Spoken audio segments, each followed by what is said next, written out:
Sir, high court ने जाति आधारित जनगणना पर रोक लगा दी है, क्या कहेंगे? नहीं, देखिए कोर्ट का मामला है। कोर्ट ने अंतरिम रोक लगाया है। इसमें तो बेहतर होगा कि जो लोग कोर्ट में जीरा किए हैं जी उस पर बात हो। लेकिन एक बात बहुत स्पष्ट है कि अगर रोक लगी है तो मामला सरकार के खिलाफ ही गया है जी। और मुझे लगता है कि न्यायालय के अंदर जातीय गणना के पक्ष में जो सबूत, जो बातें सरकार को रखनी चाहिए थी, सरकार वो बातें शायद नहीं रख पाई, इसीलिए इस पर रोक लग गया। अगर सरकार कोर्ट को कन्विंस कर पाती जातीय गणना के पक्ष में तो मुझे लगता है कि रोक नहीं लगता। इसलिए यहाँ पर पूरी तरीके से सरकार जो है वो असफल साबित हुई है। और देखिए एक बात बहुत स्पष्ट है, हम लोग थोड़ा सा पीछे जब जाएंगे, जातीय मतलब जब नगर निकाय का चुनाव था, अति पिछड़ों के आरक्षण की बात हुई थी, उस समय भी आप देखे होइएगा कि सरकार जानबूझकर डिले कर रही थी, जबकि यह स्पष्ट हो गया था, कोर्ट का स्पष्ट आदेश था कि पहले आप जो है सो त्रिस्तरीय कमेटी बना लीजिए, उसके बाद चुनाव कराइए, उसके आधार पर पहले जो है सर्वे करा लीजिए जातीय आधार पर। लेकिन सरकार अड़ी रही कि नहीं कराएंगे। और बाद में स्थिति यह हो गई कि सरकार को हाई कोर्ट जाना पड़ा। पहले तो वो कही कि सुप्रीम कोर्ट जाएंगे, लेट करवा रही थी, और बाद में वो हाई कोर्ट आके वो अपने एथिको पिटीशन को वापस ली और कमेटी बना के तुरंत सबमिट की। तो वहां भी बैकफुट पर जाना पड़ा।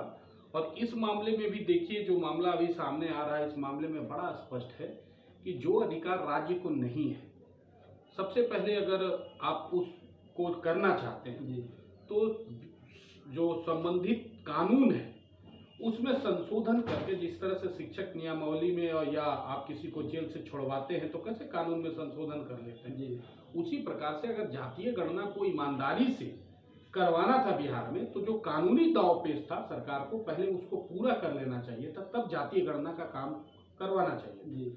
और आज जो रोक लगी है उसमें भी जो पॉइंट्स निकल के सामने आए हैं उसमें यही चीज है कि कुछ ऐसे अधिकार जो राज्य सरकार के पास नहीं है, उसका स्पष्ट रूप से कहना है कि बजरंग दल पर प्रतिबंध हम लगाएंगे, क्या कहेंगे सर इसके बारे में?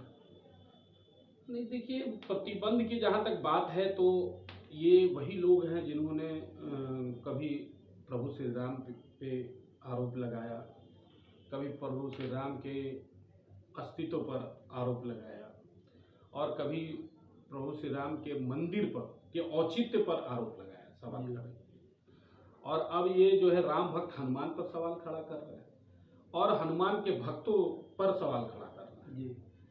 तो ये इनकी शुरू से नियति रही है। लेकिन मुझे लगता है कि सनातन संस्कृति में जो लोग भी सवाल खड़ा किए हैं वो धीरे धीरे रसातल में जा रहे हैं, यह तो परिणाम से ही सामने आ रहा है।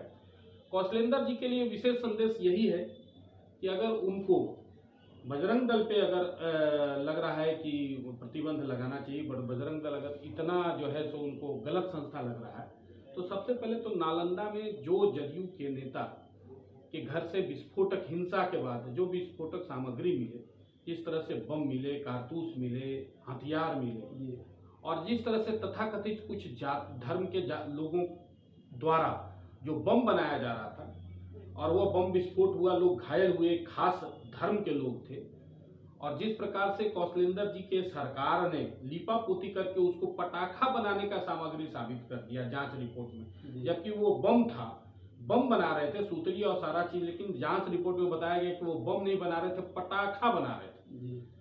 तो क्या पटाखा बनाने का लाइसेंस कौशलेंद्र जी ने उन लोगों को दिया था या राज्य सरकार ने दिया था, या पटाखा क्यों बना रहे थे, बम क्यों नहीं बना रहे थे, जबकि वहां पर कहीं तनावपूर्ण वातावरण था, वहां पर हिंसा कुछ दिनों हुआ था। तो इन सब विषयों पर अगर आप बात उठाएंगे तो इनके मुंह में ताले लग जाते हैं। इन्हीं के राष्ट्रीय पदाधिकारी ने कहा था कि शहरों को करबला बना देंगे, तब तो ये कौशलेंद्र जी जैसे लोग जो है, जो नरेंद्र मोदी जी के नाम पर जीते थे, है ना, चुनाव में 2019 के चुनाव में, नहीं तो इनकी क्या बुरी स्थिति थी कि बिहार में सबसे खराब रिजल्ट इन्हीं का हुआ था। तो ये तो देखिए, इंतजार कीजिए 2024 और 25 में नालंदा की जनता नहीं, पूरे बिहार की जनता सिर्फ समय का इंतजार कर रही है। ऐसे लोगों को, जो दोहरे चरित्र के लोग हैं, इनको माकूल जवाब देंगे। सर, एक आखिरी सवाल, बाबा बागेश्वर, धीरेन्द्र शास्त्री पटना आ रहे हैं, और नौबतपुर में उनका कार्यक्रम भी होना है, लेकिन इसको लेके तेज प्रताप यादव, पर्यटन मंत्री, राजद के प्रदेश अध्यक्ष जगदानंद सिंह और कल शिक्षा मंत्री ने भी कहा है कि ये समाज को बिगाड़ने आ रहे हैं, तोड़ने आ रहे हैं, इसलिए इन्हें जेल में ही जाना चाहिए। क्या कहेंगे सर? देखिए, एक बार बताते हैं। सबसे पहली बात तो ये है कि ये लोग मतलब कि अब अपनी जो है वह पराकाष्ठा पार कर रहे हैं। भाई, बाबा बागेश्वर जो धीरेन्द्र ब्रह्म जो हैं वो खुद नहीं आ रहे हैं। आप लोगों को भी पता है कि उनको बुलाया जा रहा जी है कि नहीं? वो खुद तो आ नहीं रहे नहीं। और खुद ये लोग जाते भी नहीं। जी जहाँ आमंत्रित किया जाता है वहीं जाते हैं। जी तो अगर तेज प्रताप जी को उनसे इतना डर लग रहा है, हिम्मत अगर है उनको, तो जो आयोजक है उसको गिरफ्तार करके जरा दिखाए ना।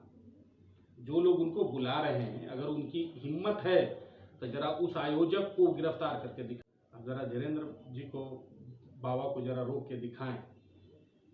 ठीक है, ये बारूद में आग लगाने का काम करेंगे, राजनीतिक बारूद जो है, रोके, जरा रोक के दिखाएं। जनमानस की भावना के साथ अगर खिलवाड़ करेंगे तो यह भूल जाएं कि जनमानस, जहाँ धर्म की बात होती है ना, वहाँ सभी लोग एक हो जाते हैं। वहाँ कोई जात पात और पार्टी पॉलिटिक्स नहीं आती।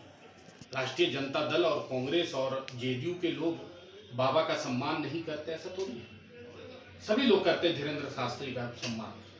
सभी के दिलों में उनके प्रति राजनीति अलग जगह है, धर्म का स्थान अलग है। दोनों को जोड़ने का काम और धर्म के नाम पर जो गंदी राजनीति करने का काम बिहार की सरकार कर रही है, वो बिल्कुल अशोभनीय और निंदनीय है। और देखिएगा, ये पाप का घड़ा पड़ रहा है। 2024 और 25 में यह पूरी तरह से ब्लास्ट